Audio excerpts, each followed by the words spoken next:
kuya. Ikaw man ang unang magpapaalam sa Dream Team. Hayaan mong papangunan kita ng ilan sa mga pili mong sandali sa loob ng bahay. Panoorin mo to.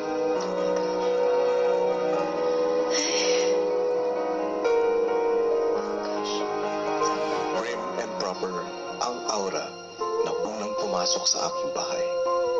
Pero sa likod pala ng mga mahihiyaing ngiti ay nagtatago ang isang dalagang matapang sa mga hamon, matatag sa mga pagsubok.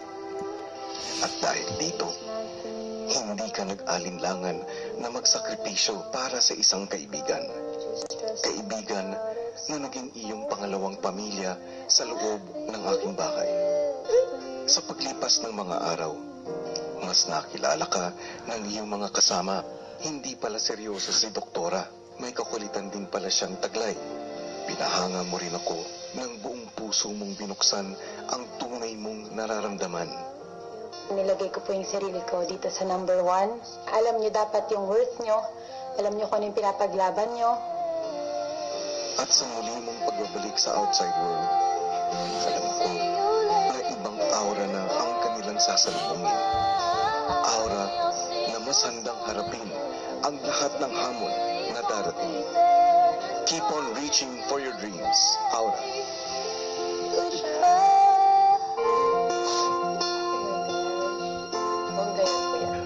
Muli, maraming salamat sa pagtanggap ng mga hamon ng pagiging housemate. And I'm always proud of you, member of my dream team, Aura. Thank you, kuya. Thank you so much po. No regrets. Best things ever happened.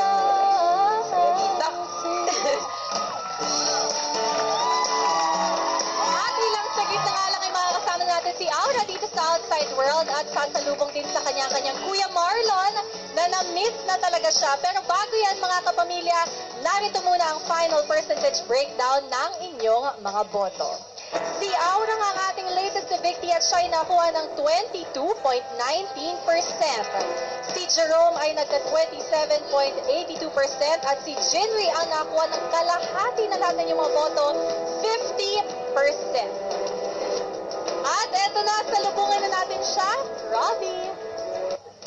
Thanks, Ate B. Mga pamilya, sabay-sabay po natin salubungin ang first evictee ng Dream Team, ang Med of Honor ng Las Piñas, Aura!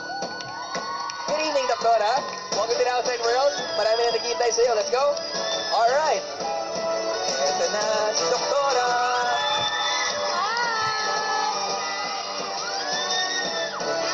Hello, Doktora. Kuya Marlon. Hello. Marami na nagmamahal kay Doktora. Welcome back to the Outside World, Aura. Ayan ang team, Aura.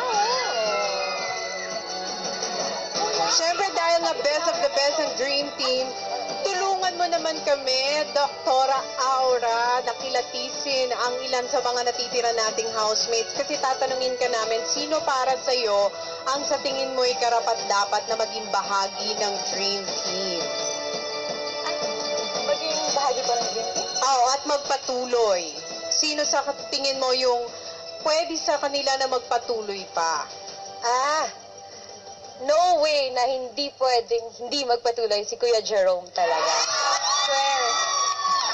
Pareho kami ng pinagdaanan na di kami nanonominate, tapos biglang nanominate, tapos siya, iba yung pagtanggap niya, sobrang palaban talaga si Kuya. Sobrang shinare pa rin niya yung sarili niya sa amin lahat. Ayun, si Jerome ang gusto niya magpatuloy na maging bahagi ng Dream Team hanggang ending. Pero ang tanong naman namin ngayon, sino sa tingin mo ang dapat nang malagay sa alanganin? Hala!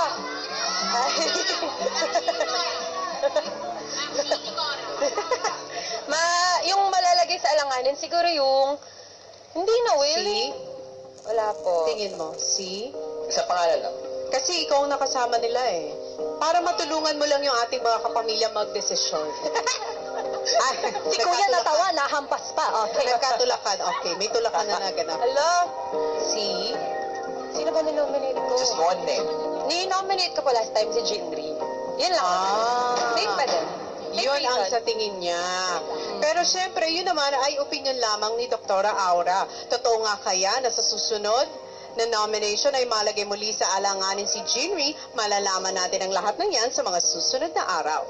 At sisimulan na natin ang kwento ng second evictee from the Dream Team. Agad-agad, Robbie. Agad-agad yan. Bukas yan ang gabi sa latest nomination night pagkatapos ng Rated K. Yes, mga kapamilya, maraming salamat at nakatutok pa rin kayo sa nag-iisang teleserye ng totoong buhay, ang Pinoy Big Brother Lucky Season 7!